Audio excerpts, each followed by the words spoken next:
Selamat siang Pak Gabriel. Selamat siang Pak Dar. Bagaimana kabarnya? Baik Pak Dar. Alhamdulillah kalau baik.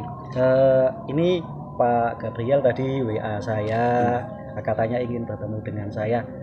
Ada apa Pak? Aduh Pak, ini saya ada sedikit mengganjal di hati nih Pak. Agak kesal hari ini.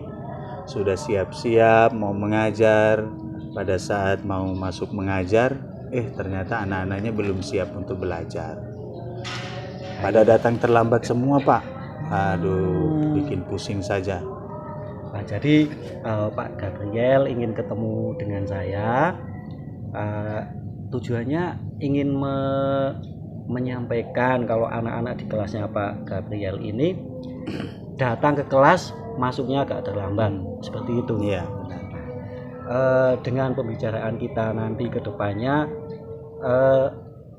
Pak Gabriel inginkan anak-anak nanti ini yang seperti apa?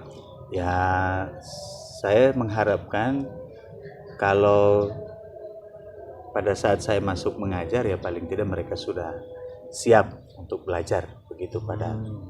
Seperti itu. Kalau misalkan ini Pak, di skala 1 sampai dengan 10, Pak menginginkan yang ada di skala berapa? Ya, saya mengharapkan ya bisa ada di posisi 9 lah Pak. Posisi 9. Ya, kalau sekarang itu menurut saya ada di posisi 7. Ya, belum terlalu banyak, saya harus menunggu. Nah, kalau mau langsung mengajar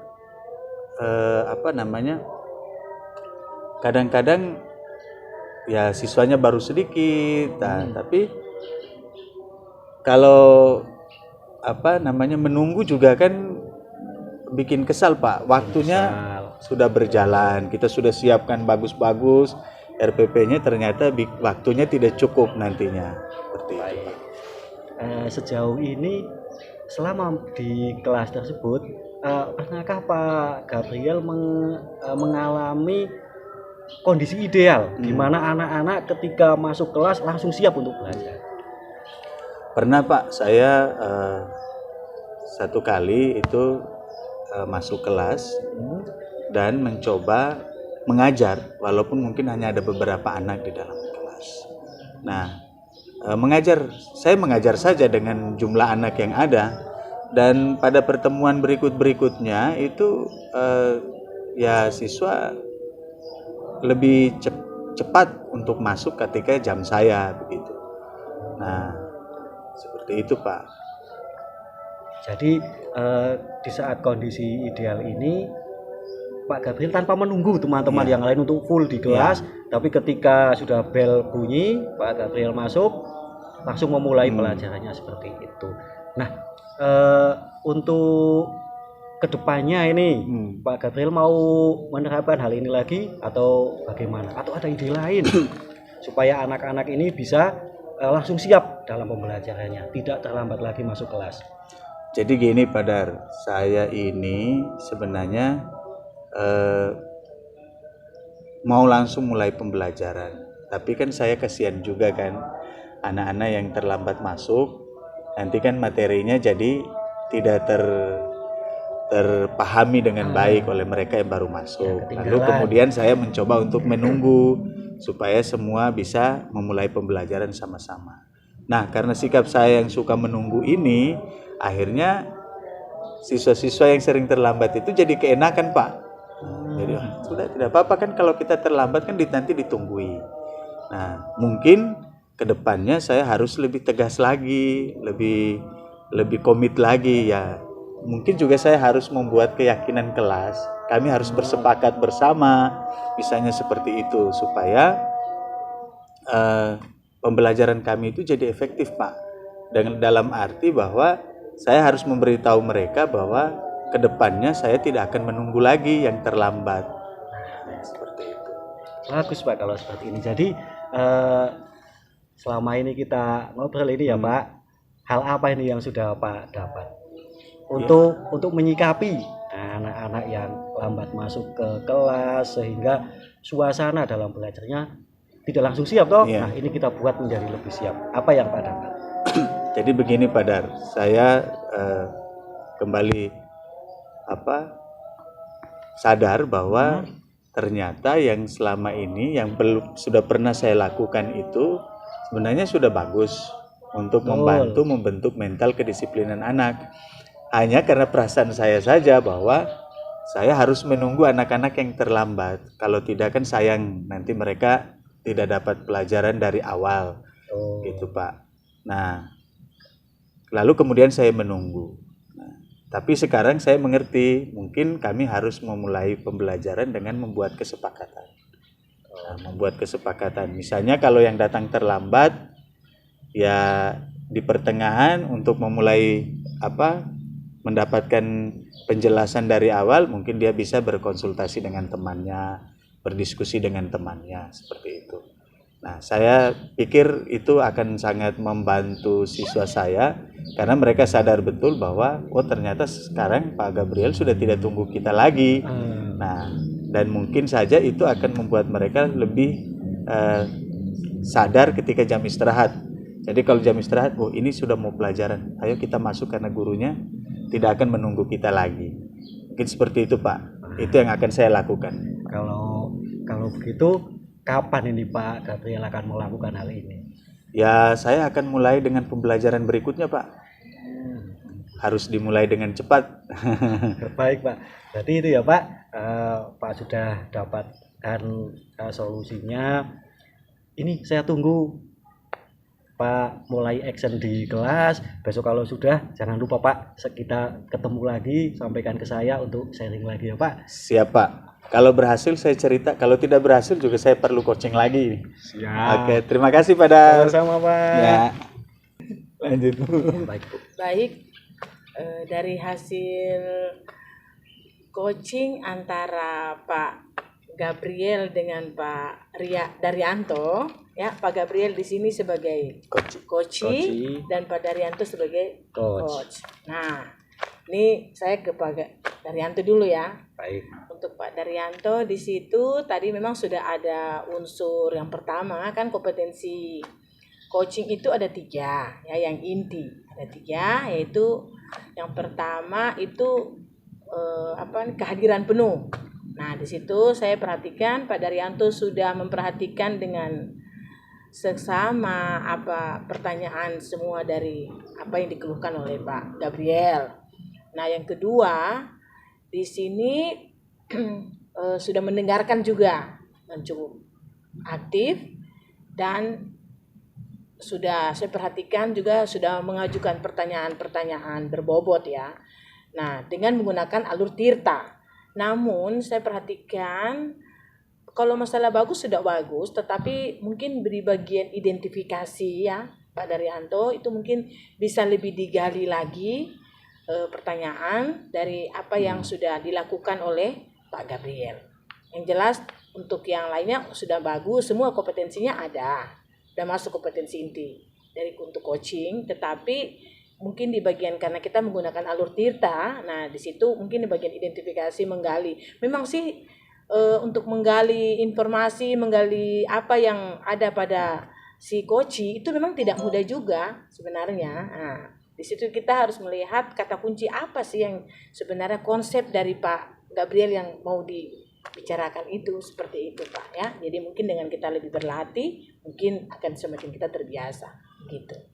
Nah, kalau pada Pak Gabriel selaku coach, saya perhatikan Pak punya masalah tadi itu tentang kehadiran anak di kelas yang kurang tepat waktu ya.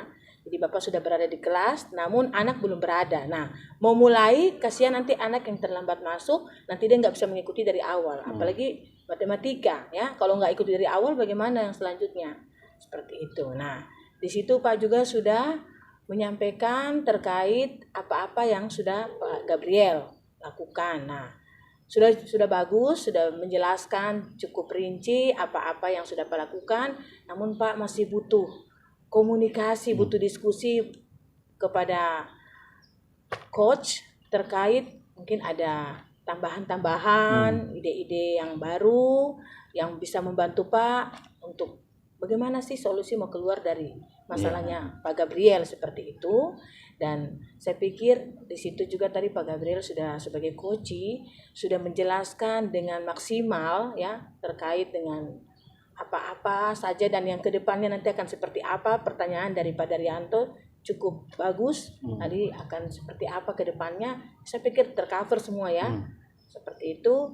Nah, jadi di sini yang diharapkan lagi ya mungkin dengan kita sebagai pendidik, sebagai guru akan lebih sering berlatih kepada rekan sejawat, karena mungkin sehari-hari sebenarnya udah kita lakukan, tetapi kita tidak sadari bahwa yang kita lakukan ini sebenarnya sudah coaching, tetapi tidak terstruktur dan belum mengikuti alur. Kalau menggunakan alur Tirta yang sebenarnya memang sebenarnya bagus, karena semua ada di dalamnya tertuang seperti itu.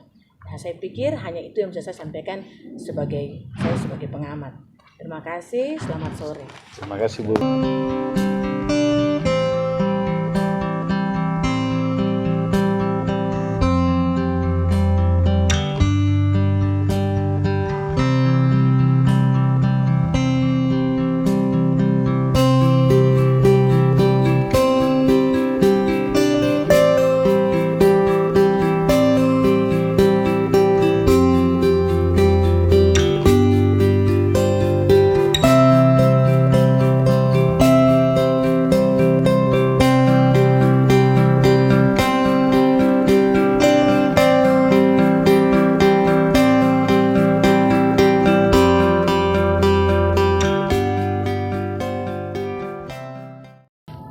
Selamat sore Bu Ratna. Selamat sore Pak Gabriel. Bagaimana kabar? Alhamdulillah hari ini kabar saya baik-baik dan saya sangat senang sekali berada di situasi seperti ini karena sangat sejuk. Iya. Bu Ratna, ada angin apa nih membawa Ibu Ratna mengunjungi saya di sini? Ini Pak Gabriel, saya ini lagi sedang beberapa hari ini nih, punya masalah nih terkait anak-anak di sekolah. Jadi begini, itu kan namanya jam kosong, itu kan pasti sering saja ada. Saya pikir kita semua mungkin punya masalah juga hampir mirip-mirip. Mungkin ada terkadang hari-hari tertentu yang mungkin gurunya sakit atau mungkin ada kegiatan yang tidak bisa ditunda. Nah, di situ anak-anak itu diharapkan mereka bisa dalam jam kosong itu tuh bisa menggunakan pojok literasi. Di kelas tuh kan ada tuh pojok literasi atau yang biasa disebut dengan pojok buku. Tetapi kalau yang saya alami untuk anak wali saya ya, jika ada jam kosong di kelas mereka tuh nggak bisa menggunakan maksimal itu pojok literasi. Sementara itu sudah kita buatnya sama-sama. Kita buat sudah semenarik mungkin. Tetapi buku-buku yang diatur itu mereka itu tidak pernah sentuh. Nah, mereka lebih memilih HP mereka. Mereka memilih cari di HP. Padahal mungkin kadang-kadang juga ya saya juga memberikan tugas yang saya tahu bahwa di pojok literasi itu ada buku-buku yang berkaitan dengan pelajaran. Tetapi saya lihat anak-anak juga tuh mereka duduk di situ kan, mereka sudah siapkan karpet supaya kalau mungkin pas jam kosong mereka mau duduk di situ. Tetapi mereka nggak mau buka buku-buku itu. Nah, ada juga selain buku ada juga novel, tapi ya kurang maksimal Pak dipakai sama anak-anak itu. Nah, ini mungkin Pak Gabriel punya solusi atau gimana gitu yang saya harapkan. Bu Ratna, itu sebenarnya yang Bu Ratna harapkan ini di jam kosong siswanya memilih kegiatan-kegiatan yang produktif lah, kegiatan-kegiatan mandiri yang bermanfaat begitu, bukan hanya main HP tapi dengan memanfaatkan fasilitas pojok baca yang ada untuk membaca misalnya seperti itu, untuk meningkatkan pengetahuan mereka ya Bu ya. Iya. Itu yang Ibu harapkan ya? Iya Pak, itu yang saya harapkan, benar sekali. Nah, kalau kondisi itu menjadi kondisi ideal nih Bu, ya kita taruh saja itu nilainya adalah 10 nih. Iya. Semua siswa membaca pada saat jam kosong nih. Yang sekarang Ibu alami situasi di sekolah itu ada di posisi mana nih Bu? Waduh, kalau itu kira-kira itu di posisi 5 Pak, karena sangat tidak maksimal sekali. Jadi kesadaran dari anak itu rendah sekali untuk mau menggunakan pojok literasi sebagai salah satu sarana untuk mereka mendapatkan pengetahuan. Nah, seharusnya kan bisa. Tuh, tetapi ya itu yang saya bilang tadi, mereka lebih lebih kepada HP, duduknya di pojok literasi, tetapi yang dibuka tuh HP, bukan buku-buku yang ada di situ. Nah, kalaupun misalnya ya mereka lagi jenuh, mungkin yang saya harapkan kan ya mungkin sudahlah baca novel lah. Di situ kan ada novel-novel juga tuh Pak. Saya harapkan kan mungkin mereka bisa ya membaca novel-novel. Mungkin kalau mereka lagi jenuh ya, lagi jenuh mungkin lagi jenuh dengan pelajaran ya boleh baca novel-novel yang ada ya. Memang sih novel-novel yang disiapkan itu ya tentunya novel-novel yang tentang pendidikan seperti itu. Mungkin cerita tentang remaja juga tetapi yang pendidikan gitu. Jadi bukan yang novel-novel mungkin yang seperti yang di luar-luar sana yang untuk kebebasan yang nggak jelas, bukan seperti itu. Jadi mungkin itu mungkin sehingga anak kurang tertarik mungkin. Nah, yang jelas yang saya rasakan sebagai saya ini sebagai wali kelas merasa bahwa aduh guru-guru pada mengeluh kepada saya, aduh beratnya punya anak wali kalau jam kosong itu mereka ribut. Nah itu coba kalau misalnya mereka fokus dengan pojok literasi diberdayakan, mereka kan nggak perlu keluar ke kantin, nggak perlu ke perpustakaan jauh-jauh lagi, ke perpustakaan sudah ramai dengan anak-anak lain juga di dalam, mereka datang lagi tambah ramai, padahal di kelas mereka sudah ada pojok literasi Pak, seperti itu Pak. Bu Ratna, memang itu dilema kita semua ya Bu Ratna ya, bahwa sekarang itu orang lebih tertarik pada gadget karena semua yang dibutuhkan, yang dicari itu ada di sana. Nah, orang mulai meninggalkan buku karena itu dianggap sebagai kegiatan yang membosankan dan seterusnya. Nah, tapi pada situasi-situasi tertentu kita saja pun merasa butuh untuk membaca buku nih. Mau tidak mau ya, walaupun informasinya sudah ada di atau mungkin itu bisa kita dapatkan di dalam gadget, tapi biasanya kita mau tidak mau harus di buku. Nah, mungkin Ibu Ratna punya pengalaman seperti itu juga kan? Nah, saya ingin tanya nih Bu, pada situasi mana Ibu Ratna merasa bahwa membaca buku itu penting? Nah, kalau menurut saya Pak, untuk membaca buku pada situasi mana ya, misalnya contoh ya, saya ini guru, tapi kan guru bukan berarti sudah tahu semua. Sedangkan sebelum masuk kelas saja, itu saya tentunya punya persiapan. Nah, otomatis buku juga saya harus buka untuk melihat apakah soal yang akan saya sajikan sebentar ini sudah benar, kunci jawabannya. Jangan sampai sebentar saya mau sajikan ternyata soalnya salah. Kan kadang juga begitu toh Pak. Nah, saya harus menguji kembali itu soal. Tentunya ya buku itu sebenarnya bukan sesuatu yang hanya karena ada tertentu saja, tetapi memang kalau sebagai guru saya pikir kita dengan buku itu memang kesehariannya kita seperti itu. Nah, kita mau buat soal sekalipun mungkin memang betul di internet semua ada, tetapi tetap kita tidak bisa terlepas dengan buku. Ya, buku itu kan sebagai sumber referensi toh Pak. Nah, bahkan kadang saya saja sudah umur segini saya masih rajin ke Gramedia untuk beli lihat keluaran-keluaran terbaru.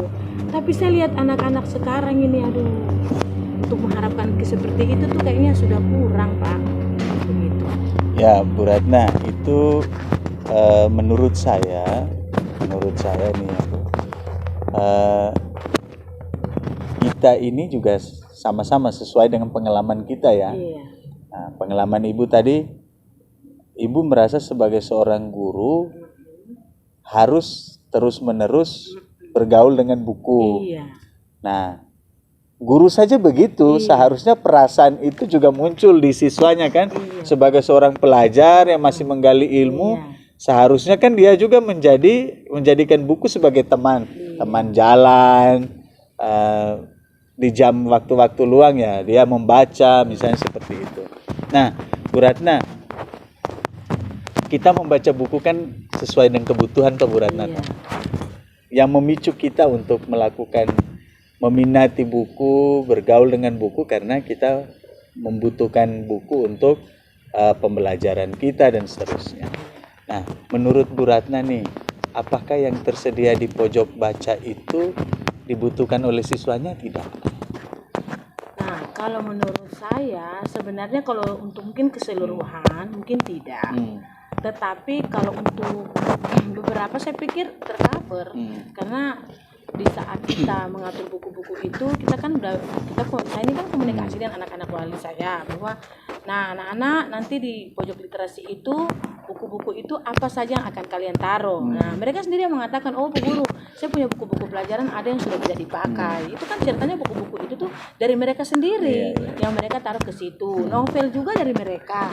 Cuman kan memang di saat waktu mau mengisi di situ kan memang saya udah katakan kepada mereka bahwa novel-novel itu ya tentunya yang standar pendidikan seperti itu ya, nggak boleh yang lebih-lebih dari itu. Kenapa? Karena kita ini kan di situasi pendidikan, jadi tidak bisa yang kalau kalian mau yang aneh-aneh itu jelas Ibu Guru batasi. Itu sudah saya katakan di awal.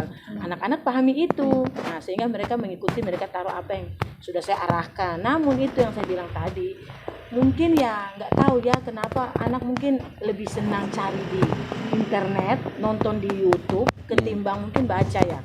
Nah jadi apa ya gimana? Saya berpikir bahwa tadi Pak Gabriel katakan kepada saya bahwa buku-buku itu mungkin belum maksimal ya Pak ya.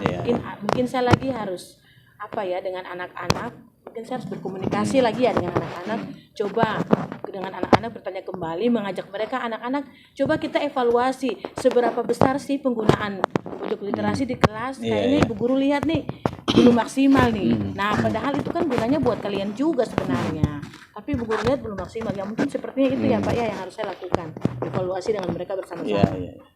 Jadi begini Bu, semua yang situasi yang ada dalam kelas ini kan seharusnya menjadi kebutuhan semua orang yang ada dalam kelas, baik guru maupun siswa. Nah tadi Ibu mengatakan bahwa buku-buku itu mereka yang ada kan. Nah, berarti kan sebenarnya mereka sepakat nih. Sepakat nih. Nah tadi Ibu sendiri juga sudah mengatakan mungkin mereka belum merasa seberapa pentingnya ini pojok baca ini hadir di sini. Atau mungkin sudah tidak sudah tidak sadar lagi bahwa kan kita sendiri yang mengharapkan ada pojok baca kemudian ini. Nah tadi Ibu mengatakan ada evaluasi. Itu seperti membangkitkan kembali keyakinan mereka akan pentingnya pojok baca di situ ya Bu ya yang tadi Ibu maksudkan. Nah Ibu apakah Ibu yakin bahwa dengan mengevaluasi kembali bersama dengan murid-murid di dalam kelas tentang pentingnya kehadiran pojok baca di dalam kelas, lalu manfaat pojok baca, nah manfaat di masa depan, apakah itu menurut Ibu bisa dilakukan dalam waktu dekat dan berdampak? Seperti apa dampak yang Ibu sudah bayang-bayangkan nih? Akan ada di posisi mana setelah Ibu kembali menggali kesadaran siswa tentang pentingnya pojok baca ini? Jadi begini Pak, kira-kira nanti yang akan saya lakukan ini setelah dari pertemuan kita ini kan anak-anak lagi sedang ujian. Nah mungkin nanti setelah ujian sambil mereka menunggu penerimaan rapot, nah saya kan wali kelas ya mungkin nanti saya masuk ke kelas mereka lagi, saya coba mengajak mereka untuk mengevaluasi dalam waktu setelah ujian ini, mengajak mereka mengevaluasi bagaimana sih sebenarnya ini kalian punya pemanfaatan pojok literasi di kelas. Dan saya mengharapkan mereka itu kira-kira mungkin paling tidak berada di nilai 9 lah Pak. Seperti itu supaya kalau pojok literasi itu berfungsi baik, maka otomatis tingkat jam kosong yang tadi, tingkat keributan di kelas kan akan berkurang. Karena mereka kan asik membaca. Kalau sudah sibuk pada asik membaca kan berarti mereka sudah serius kan Pak. Nah untuk tingkat keributan akan berkurang. Tetapi kalau mereka hanya dengan HP, berarti kan ada yang nonton kan putar lagu lah, ada saja pokoknya. Nah, jadi saya harapkan dengan nanti saya coba membangkitkan mereka punya jiwa membaca itu, coba kita koreksi bersama lagi kenapa kalian tidak ini, nanti saya coba seperti itu Pak. Baik Bu Ratna, senang sekali nih Bu Ratna mau mencoba mengarahkan kembali siswanya untuk menjadi pembelajar yang mandiri, kreatif ya, mau belajar sendiri, mau memanfaatkan waktu luang untuk belajar sendiri. Saya rasa kayaknya masalahnya Ibu Ratna ini menginspirasi saya juga nih. Tapi ya sudah, Ibu Ratna nanti dijalankan. Kira-kira Bu Ratna kapan nih Bu Ratna mau segera eksekusi nih? Ini Pak, nanti setelah selesai ulangan, kita ulangan minggu ini sampai hari Kamis. Nah, mungkin nanti hari Senin, itu kan anak-anak masih pada masuk toh, sambil menunggu penerimaan rapot. Nah, supaya sebelum libur mungkin mereka bisa benahi, mereka punya pojok literasi lagi supaya nanti masuk. Nah, itu mereka semangat baru, kan mau tahun baru toh Pak. Semangat baru muncul. Mereka mau memberdayakan apa yang ada di dalam kelas. Seperti itu Pak Gabriel. Siap Bu Ratna. Bu Ratna, saya senang sekali nih ada titik cerahnya untuk masalah anak-anak kita di kelas, terlebih anak-anak di kelasnya Ibu. Nah, saya sangat ingin mendengar nanti hasilnya seperti apa setelah Ibu Ratna ini. Ya, mungkin kita setelah liburan tahun baru kita bersilaturahmi lagi ya Bu. Iya, Pak. Sambil cerita-cerita bagaimana hasil dari percakapan kita sore ini. Kira-kira begitu Bu Ratna, terima kasih sudah mau berbagi. Selamat sore. Iya, sama-sama Pak Gabriel. Baik, terima kasih untuk Bu Ratna dan Pak Gabrielnya. Ini kegiatan coaching Pak Gabriel sebagai coach, kemudian Bu Ratna sebagai coaching. Kegiatan coaching ini saya lihat sangat alami sekali, komunikasinya sangat bagus, ya kan. Jadi coaching dan coaching ini sudah menampilkan komunikasi yang baik, kemudian tujuannya itu fokus pada tujuan. Untuk coach dulu, untuk coach Pak, satu itu apresiasi positif saya mampu menggali coaching. Di pertanyaan Bapak tadi itu sudah cukup bagus untuk menggali coaching. Kemudian yang kedua, ketika pertanyaan sudah disampaikan yang bersifatnya menggali, Pak mampu menjadi pendengar yang aktif. Pak fokus dengan coaching, apa yang disampaikan coaching itu betul-betul Bapak simpan, kemudian kata kuncinya juga tidak lepas dari tujuan. Dan yang ketiga, selaku coach itu tadi mampu membawa suasana yang menyenangkan, sehingga coach tampak rileks menyampaikan permasalahannya dengan ini, dengan istilahnya plong gitu. Itu untuk coach. Kemudian sebagai coach di awal Ibu menyampaikan maksud dan tujuan melakukan coaching itu bagus sekali. Jadi awal yang bagus untuk membuka suatu permasalahan tadi. Kemudian masalahnya juga sangat mendalam, yang Ibu sampaikan juga rinci di situ. Kemudian di dalam penyelesaian tanggung jawab sebagai coach itu mampu mendapatkan gagasan untuk menyelesaikan masalah yang ada.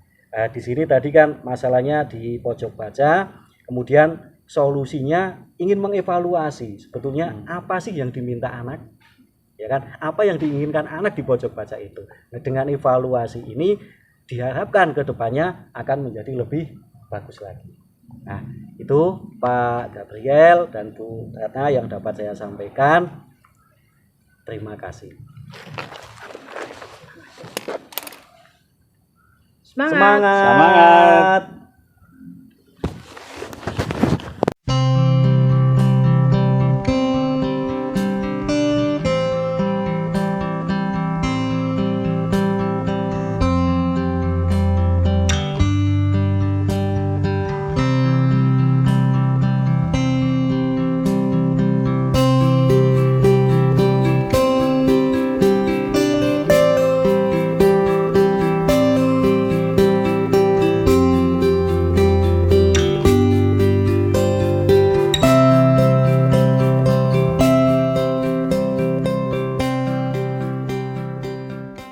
Selamat sore Pak Daryanto. Selamat sore Kak. Bagaimana nih kabarnya Pak Daryanto hari ini?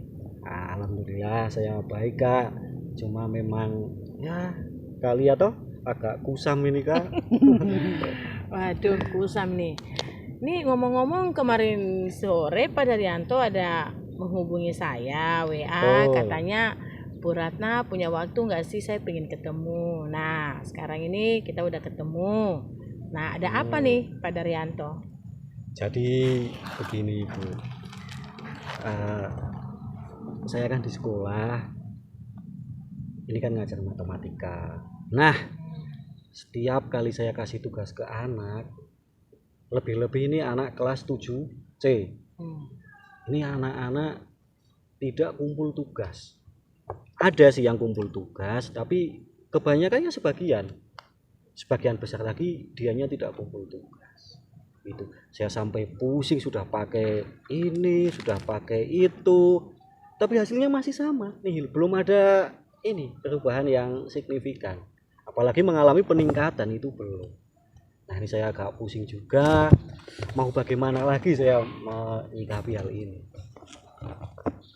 Itu Kak. Oh iya.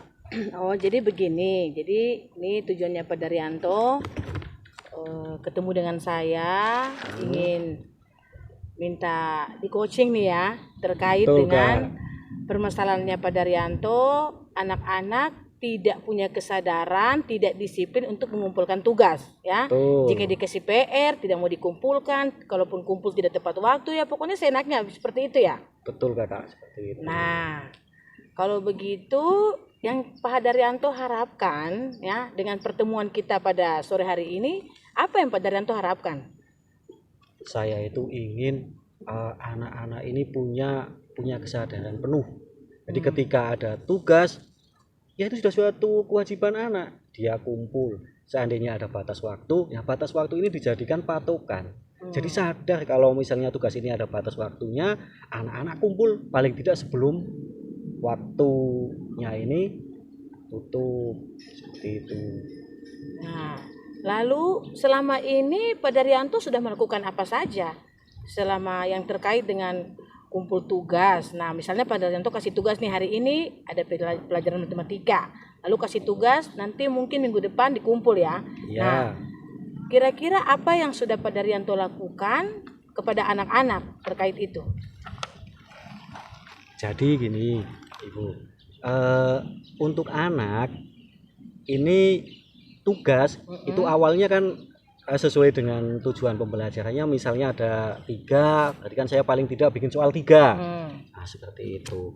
Tapi melihat kondisi anak yang tidak mau kumpul dan lain-lain itu tadi, soalnya ini saya minimalkan. Yang tadinya ada 3, saya buat 1 lah, tapi memuat tujuan pembelajaran itu sudah saya lakukan.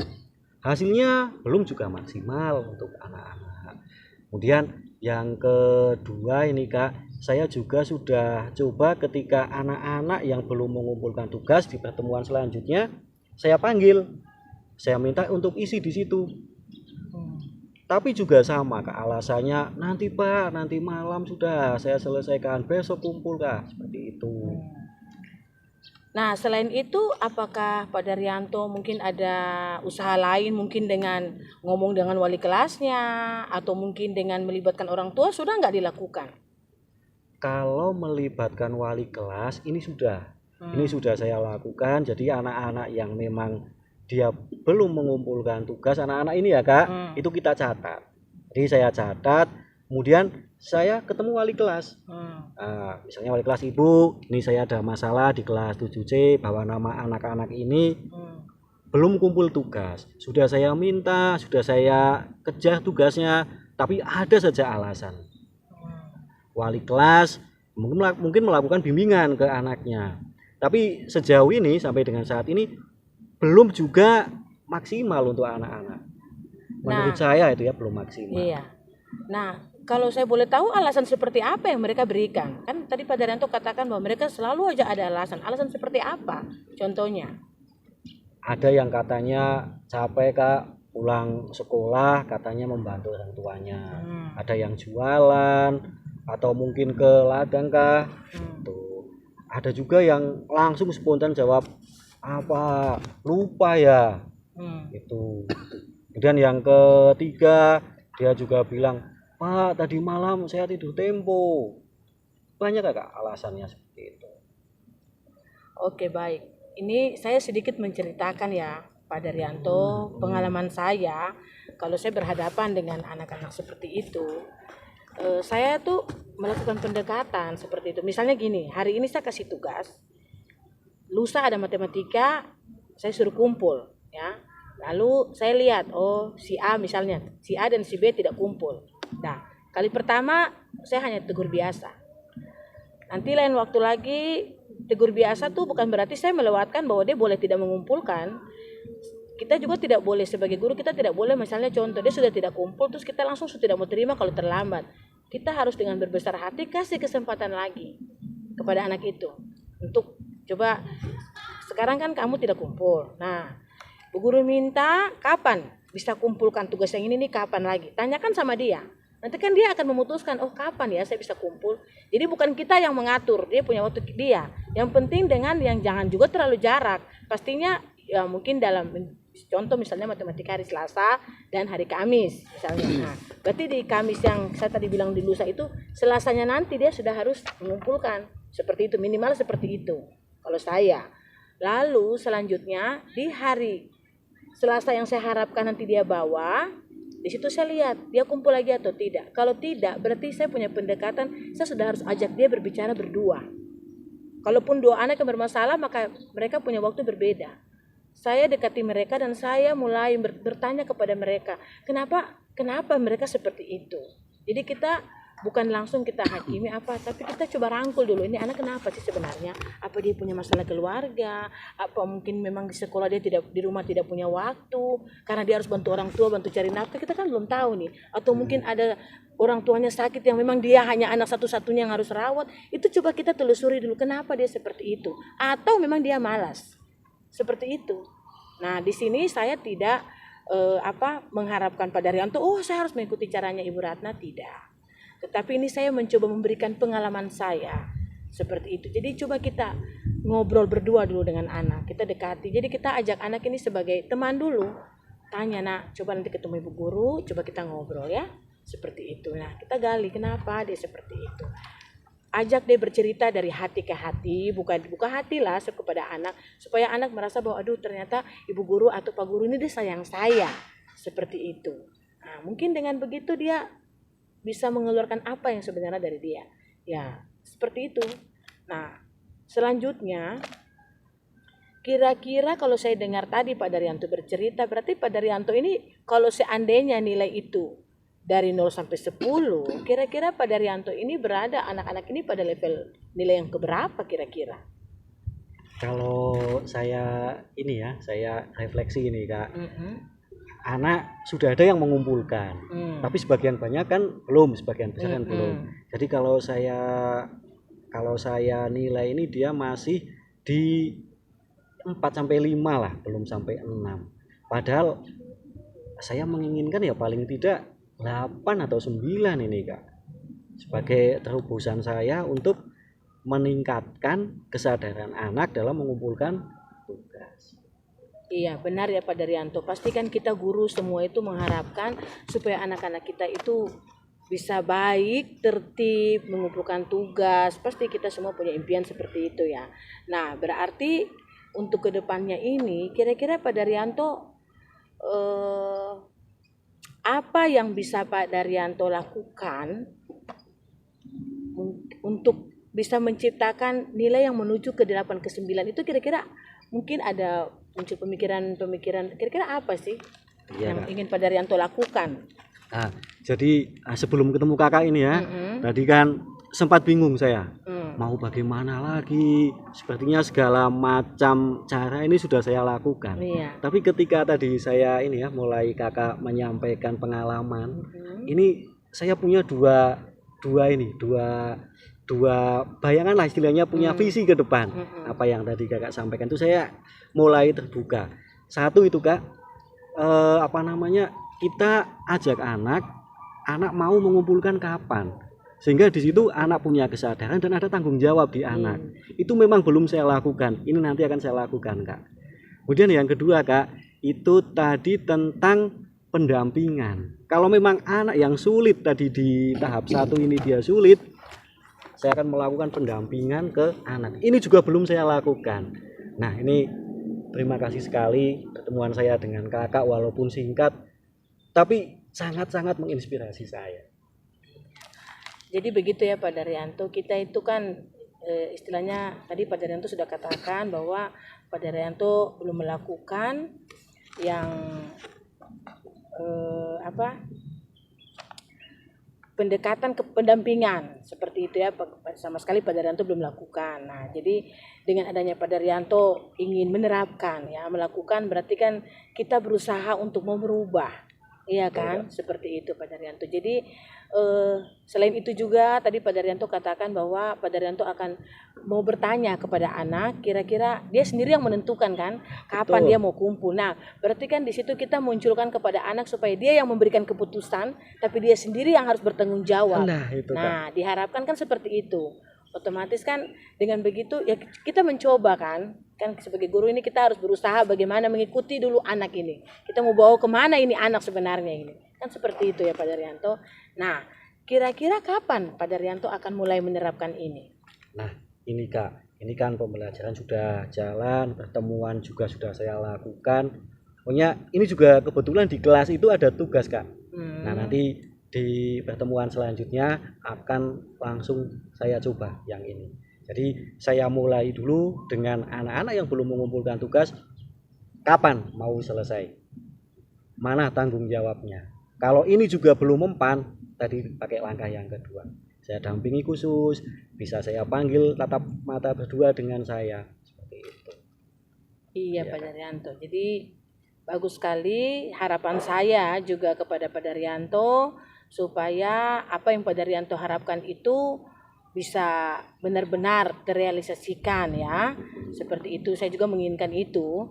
Nah, nanti setelah Pak Daryanto mungkin kembali ke sekolahnya Pak Daryanto sudah terapkan dan ada hasilnya, saya pikir tidak salah kalau kita bincang-bincang lagi, mungkin ada hal-hal lain yang ingin dibincangkan seperti itu.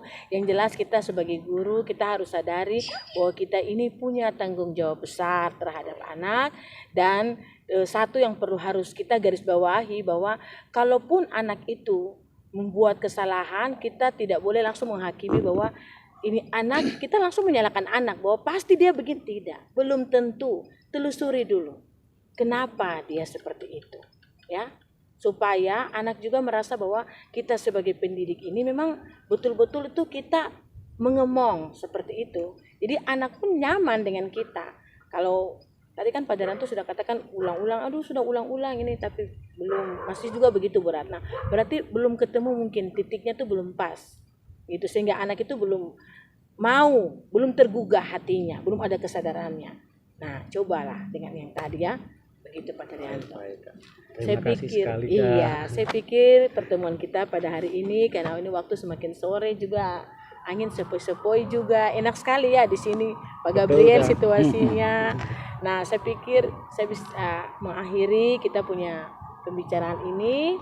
Untuk selanjutnya nanti kalau setelah Pak Daryanto terapkan, ya kita bisa bincang-bincang lagi. Siap, gitu ya Pak Daryanto. Sekali lagi terima kasih. Iya, sama-sama. Baik. Sekarang giliran saya. Iya. Saya kan wasit. Iya. Wasit pengamat satu. Jadi sebenarnya saya senang karena coaching itu selalu ditampilkan secara berbeda oleh Ibu Ratna. Jadi saya suka ke Ibu Ratna dulu nih. Iya Pak. Sebenarnya Ibu Ratna itu tadi memang sudah menerapkan konsep Tirta ya. Jadi mulai dari menetapkan tujuan, menanyakan apa yang diharapkan dari percakapan ini ya. Setelah percakapan ini apa yang akan terjadi dan mau seperti apa, itu luar biasa. Itu sudah menetapkan tujuan. Yang kedua itu saya tertarik dengan identifikasi. Ibu Ratna mendengarkan semua solusi yang pernah dilakukan oleh Pak Daryanto. Nah, itu sangat sulit untuk kemudian, ini solusi apa lagi yang belum, ini orangnya sudah coba semua ini. Nah, solusi lain yang ini adalah Ibu Ratna kemudian menceritakan pengalaman yang barangkali itu terlewatkan dari ceritanya Pak Daryanto, dan betul ketika selesai menceritakan itu masalahnya teridentifikasi bahwa rupanya dari semua solusi itu ada hal yang belum dicoba, yang sebenarnya sudah diketahui oleh Pak Daryanto tapi belum dicoba. Nah, setelah Ibu menceritakan pengalaman, ada yang berarti mungkin saja kalau saya coba itu. Dan itu sangat luar biasa, dan setelah mendengarkan cerita itu identifikasi, muncul kesadaran dari dalam diri Pak Daryanto sebagai koci, dan kemudian mau berkomitmen untuk menjadikan pengalamannya Ibu Ratna sebagai bagian yang dia mau coba, komit untuk melaksanakan itu. Jadi itu luar biasa, Bu. Terima kasih. Saya pikir kita harus tepuk tangan supaya seru. Lalu yang kedua itu untuk Pak Daryanto. Jadi sama seperti tadi saya bilang ke Ibu Ratna ya, selalu mencoba memunculkan, menstimulasi koci dengan pengalaman pribadi yang barangkali itu bisa menginspirasi. Nah, dan Pak Daryanto juga sangat terbuka ya. Percakapan coaching yang baik adalah coachingnya sangat terbuka. Saya sudah pernah coba ini, tapi semuanya tidak berhasil. Nah, itu kan sesuatu yang baik, Pak. Artinya sebagai, kalau kita mau membutuhkan